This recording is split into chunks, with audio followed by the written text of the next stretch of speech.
Yo, minasan! Chapter 111 Record of Ragnarok telah rilis dengan judul Sejarah yang Terhapus. Judul yang terjadi juga loh di dunia nyata, seperti Menteri Kebudayaan yang lagi nulis ulang sejarah. Sebelum saya lanjut, siapa tahu ada yang ingin berdonasi, silakan klik link Saweria yang ada di deskripsi ya. Tertulis pada panel awal, mitologi masa depan yang mengarah pada Ragnarok. Diawali dari sebuah buku dengan tulisan kuno, mengatakan bahwa cinta bukanlah kecemburuan, cinta bukanlah kesombongan, cinta bukanlah sifat yang congkak. Cinta adalah penunjuk jalan yang membawa kita lebih dekat kepada kebenaran dunia dan akibatnya. Aku memilih untuk menuliskan buku ini dengan cinta dan keyakinan. Itu adalah kata pengantar kitab Golnir minasan. Diceritakanlah bahwa ada 11 pembunuh dewa. Di sini Dewa Odin tampak memimpin mereka. Lalu Yggdrasil lah yang memutuskan untuk membantai dewa-dewa lainnya, dan ada 7 dewa primordial yang mendukung mereka. Dalam menghadapi tirani 11 dewa tersebut, 77 dewa primordial lainnya berdiri teguh melawannya.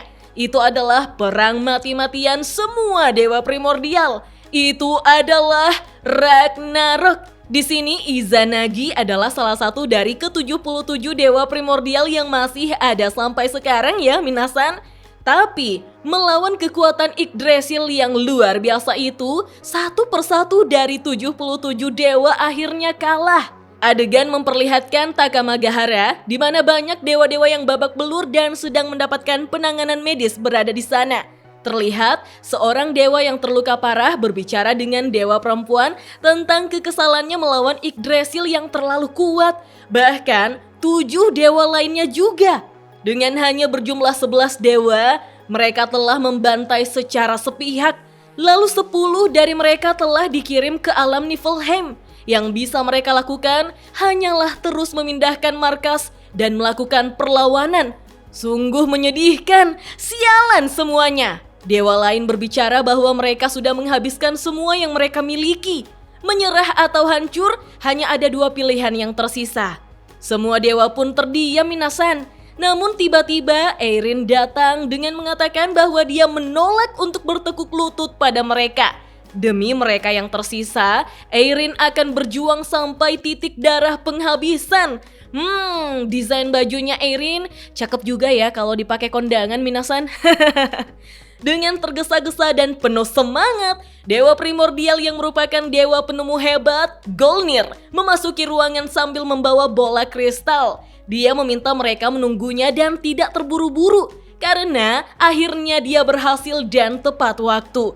Eirin meminta Golnir untuk tenang, tetapi Golnir lah yang meminta mereka tenang lalu mendengarkan dirinya.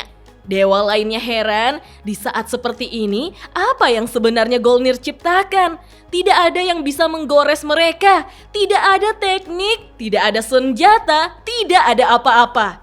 Namun Golnir tersenyum lebar, mengatakan tepat sekali. Dengan kekuatan yang mereka miliki, mustahil untuk melenyapkan 11 dewa itu. Apalagi senjata juga tidak berguna. Dewa lain yang terluka justru kesal mendengarnya. Golnir lalu memperlihatkan bola kristal yang dibawanya dan meminta mereka untuk mendengarkannya. Bola kristal itu adalah Gleipnir. Nah, kalau ditulisan kanjinya, Gleipnir ini adalah segel dewa. Namun dalam mitologi Nordik, Gleipnir adalah ikatan yang digunakan untuk menahan serigala Fenrir. Menurut Golnir, dengan segel ini mereka bisa menyegel 11 dewa Yggdrasil. Tentu saja semua dewa terkejut mendengarnya. Golnir pun tertawa terbahak-bahak sembari menjelaskan bahwa ini adalah aplikasi praktis dari teknologi ruang waktu yang digunakan untuk menempatkan ruang waktu dan menciptakan ruang saku yang tak terhindarkan. Mereka akan curahkan seluruh kekuatan inti ini dan membawa kekuatan ilahi mereka sampai batasnya untuk mengaktifkannya dan menyebabkan keruntuhan dengan inti ini sebagai mediumnya. Dengan memanipulasi waktu secara non-linier, mereka bisa menunda secara signifikan atau bahkan bisa menghentikan sepenuhnya aliran waktu. Tiba-tiba, seorang dewa yang emosi justru menarik kerah baju Golnir dan menyuruhnya untuk diam.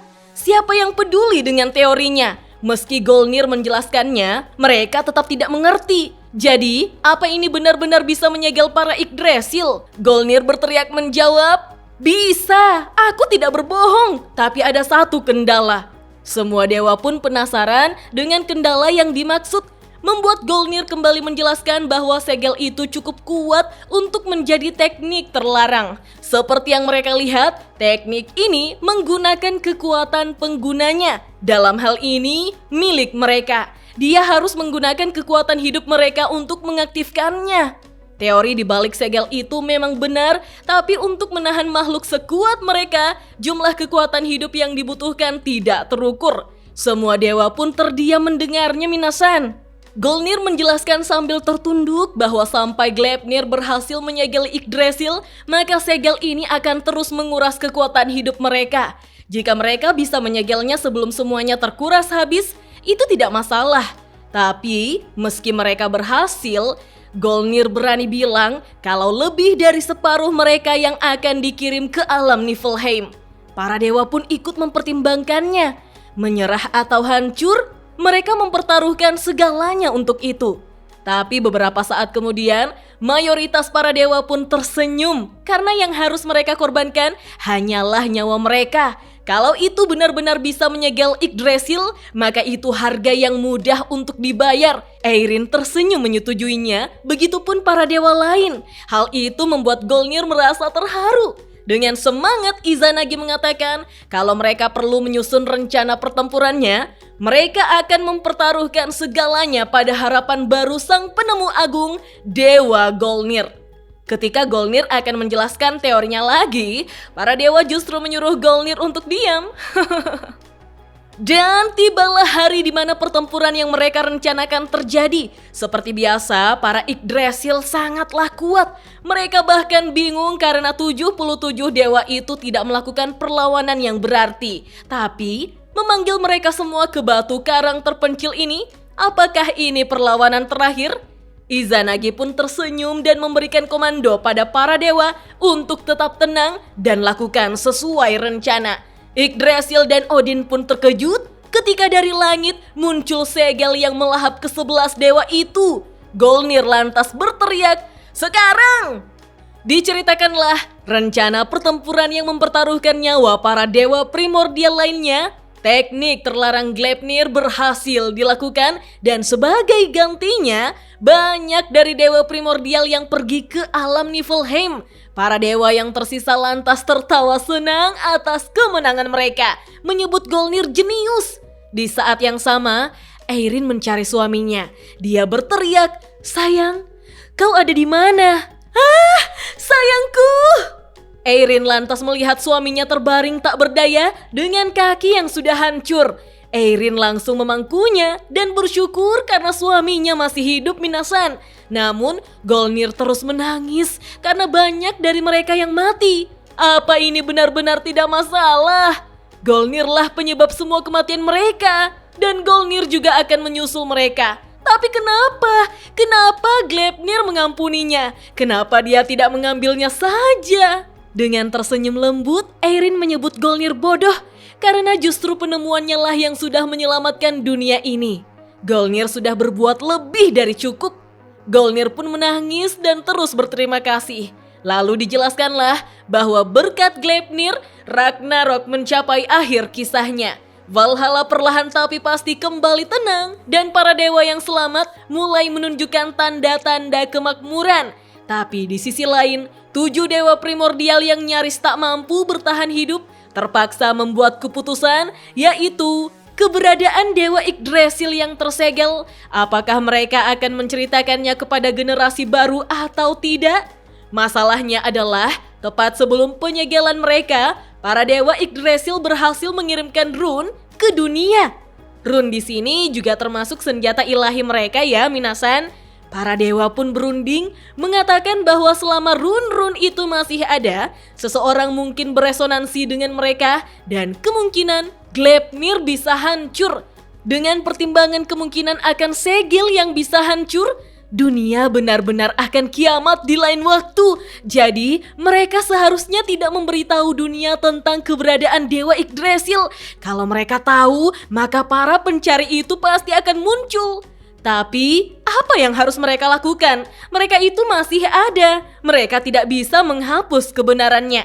Mereka yang tersisa dari sebelum Ragnarok akan membawa catatan-catatan bersama mereka. Mereka akan menabur sejarah baru, sejarah palsu, dan seiring berjalannya waktu, maka itu akan menjadi kebenarannya. Mereka pun meminta Eirin berkomentar tentang menghapus Yggdrasil dari sejarah. Eirin mengatakan bahwa catatan-catatan menjijikan itu akan menjadi belenggu bagi para dewa yang hidup di dunia baru ini. Itu tidak terbantahkan, mereka tidak punya pilihan lain lagi. Dewa lain menyimpulkan bahwa tugas terakhir mereka adalah menghapus Yggdrasil dari setiap catatan sejarah. Ketika nyaris saja semuanya sepakat, Golnir muncul dengan kaki barunya mengatakan ketidaksetujuannya. Dewa lain menyebut Golnir sudah terlambat, tapi Golnir mengatakan bahwa dia sedang asyik dengan penelitiannya dan lupa tentang rapat ini. Tapi Golnir tahu satu hal, yaitu tidak. Dewa lain menimpali, itu sempurna. Mereka baru saja membahas masalah apakah mereka akan menceritakan keberadaan Yggdrasil kepada dewa generasi mendatang. Mereka juga memutuskan tidak. Golnir berteriak bahwa dia tidak setuju dengan mereka. Sejarah, entah itu baik atau buruk, memang harus ada dan harus diceritakan. Yggdrasil, Ragnarok, semua dewa harus tahu kebenarannya. Tapi Eirin membujuk suaminya, mengatakan bahwa baik dan buruk di dunia ini, itulah kenapa mereka harus menyembunyikannya. Kalau tidak, suatu hari nanti mungkin akan muncul kejahatan yang berusaha menghidupkan mereka kembali. Golnir tampak sedih karena Eirin tidak sependapat dengannya. Golnir lantas berteriak, sekeras apapun mereka menyembunyikannya, suatu saat nanti pasti akan terungkap. Itulah kebenarannya. Itulah kenapa pengetahuan yang berbahaya pun harus diceritakan. Kalau ada seseorang yang menimbun pengetahuan itu dan menggunakannya untuk kejahatan, maka begitulah dunia akan berakhir. Mereka semua telah menghabiskan sebagian besar hidup mereka demi Gleipnir. Sebentar lagi mereka semua akan pergi ke alam Niflheim. Tidakkah menurut mereka, mereka telah bersikap tidak bertanggung jawab dan menyembunyikan kebenaran sebelum mereka semua pergi ke sana? Dewa lain menanggapi bahwa itulah intinya. Tugas mereka adalah menggunakan sisa waktu yang mereka miliki untuk mencabut akar masalah ini. Tenang saja, mereka akan menyembunyikannya selamanya. Karena perdebatan terlalu panjang, mereka pun memutuskan untuk memvoting. Namun, tak satu pun dari mereka yang setuju pada pendapat Golnir, termasuk Eirin. Golnir benar-benar kecewa dengan keputusan itu.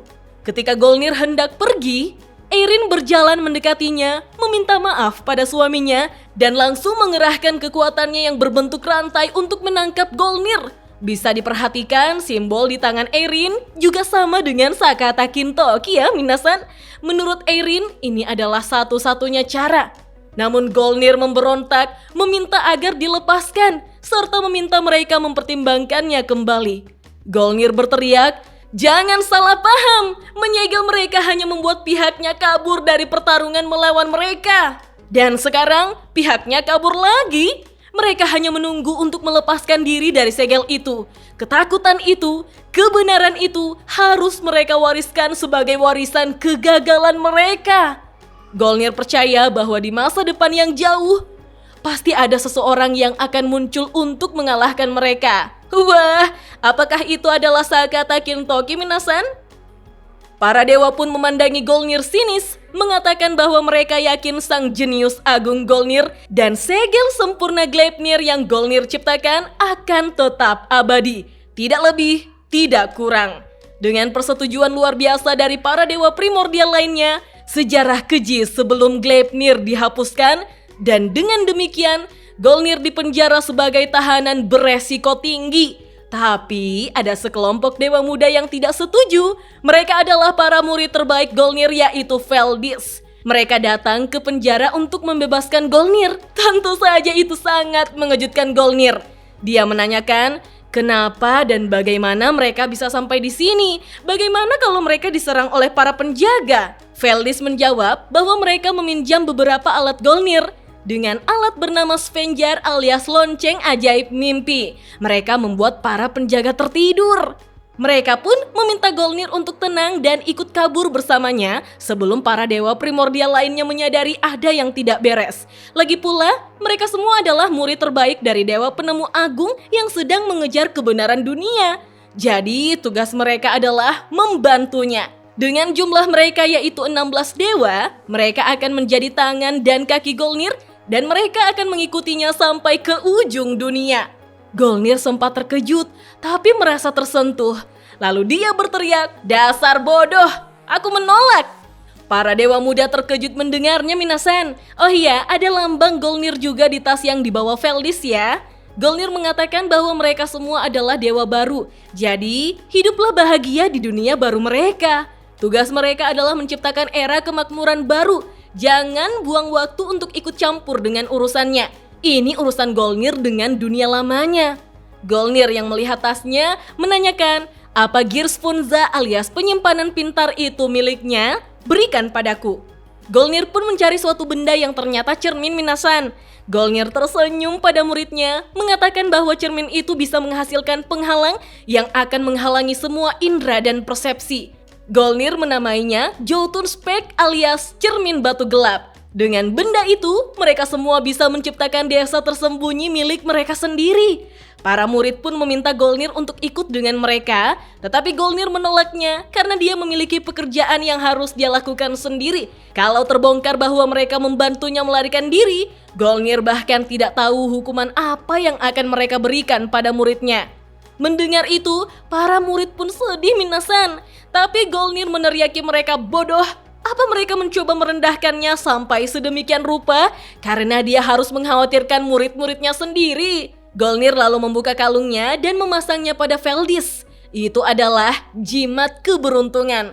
Golnir akan sangat mengandalkan Veldis. Mereka pun berpelukan, Minasan. Dan sejak saat itu, ternyata Golnir melarikan diri dari 6 dewa primordial yang tersisa sambil mengembara dari satu negeri asing ke negeri asing lainnya.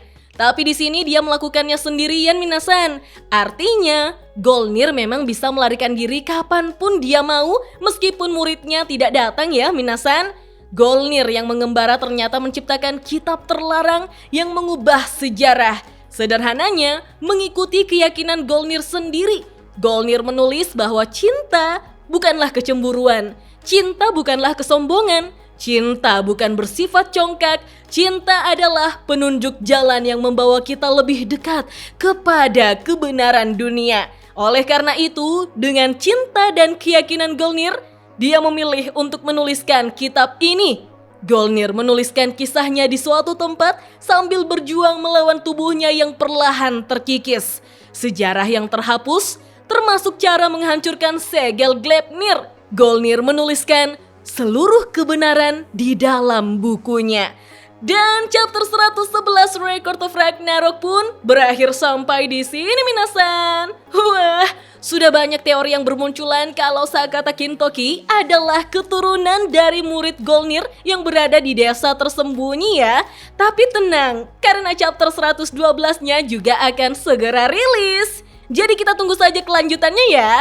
Oke deh, kita lanjut ngobrol yuk di kolom komentar. Dah.